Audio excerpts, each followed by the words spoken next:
Oh. What do you want? Whoa, whoa, whoa, Mr. Phekwig, I'm sorry. This is only an interview. It's only about you. And yeah, by the way, what is a phekwig? Oh, you want to talk about me? Well, that's different. Like a lot of things, a name like Fehquig can only start when you're a kid. And my sister started the whole thing. My sister started the whole thing by calling me Quiggy when we were little. It's just a nickname, right? And we used to read, or I used to read Mad Magazine a lot, and there were characters that, you know, in the margins they would say "feh," you know, when something was just distasteful or disagreeable to them, they would just say "feh." And so, you know, she called me Quiggy, and then she called me Quig, and then I thought, well, feh to this whole Quig thing, and then you know, it sort of morphed into Fehquig, and I just like the sound of it. It's you know, most people can't figure it out. They misspell it, or they capitalize it, or they just don't pronounce it right. You should see, you know, even if I have a pronunciation at the end, people still pronounce it wrong at the end of my videos, that is. And is this all going to be about me? Of course it's all about you.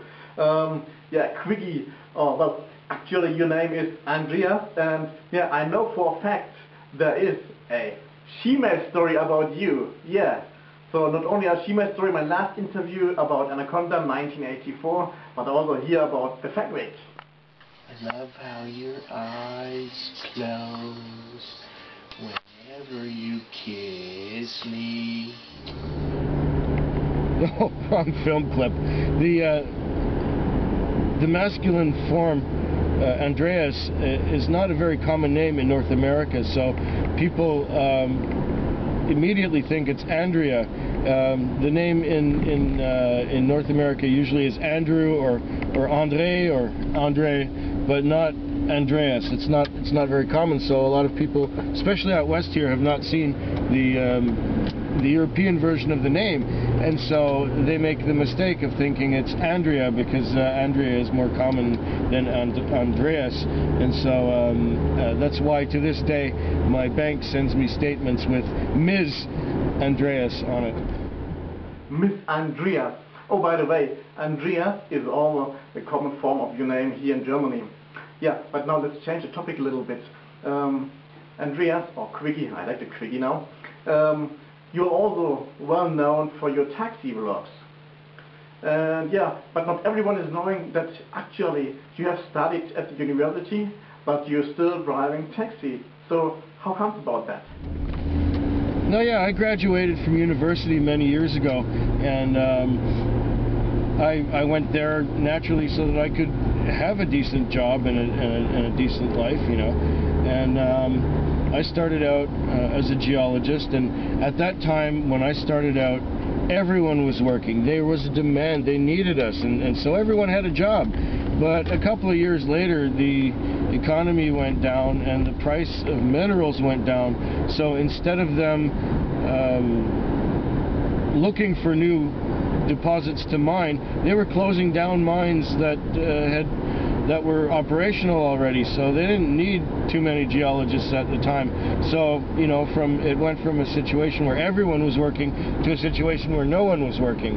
And in the winters I would find myself unemployed anyway, so I figured in order to not just sit around and watch TV all day, I went and got my trucking license so that I would have something to fall back on to make a living while there was nothing going on in the field.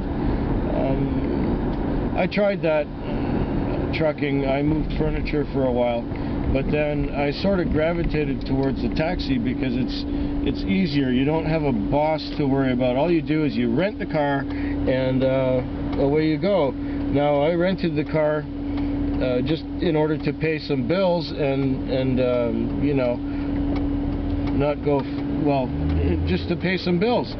And I ended up liking it. It was a fun job when I first started doing it, and it was a lot of good adventures. And since I don't enjoy looking for work, I'm still doing it. And it seems to be working out. It's a comfortable groove or rut, whichever way you want to put it. I'm glad it's working out so far. Well, as you all know, the BattlefieldDoktor, he is a car maniac. Well, and so let me ask you something. What was the favorite car you was driving as a taxi and why?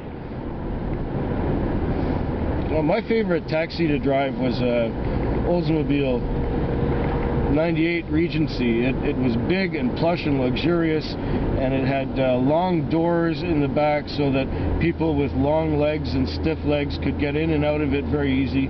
It was very, very comfortable and softly sprung. It was like driving just floating. It was like driving your living room down the road. It was wonderful. Very pleasant car to drive. All the controls were light, and you were just floating like a feather down the road. One time I was driving a Cadillac Sedan DeVille, and I got sent to a hotel to pick up this old guy who had arthritis and really long legs, and he was very pleased to get into a big car because it was comfortable and easy to get into and out of. The next day, that particular Cadillac was broken down or being driven by another driver, and so they put me in a K car, and I got sent to pick up the same old guy, and he had trouble getting in. He was really uncomfortable, and once he got in, he said, "Well, what happened to your car?" I said, "Well, it looks like we went through the crusher or something like that." The poor guy at a small taxi.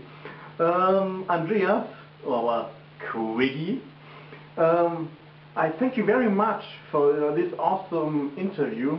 I like all the answers with all the stories behind. That's really awesome, and yeah, thank you very much.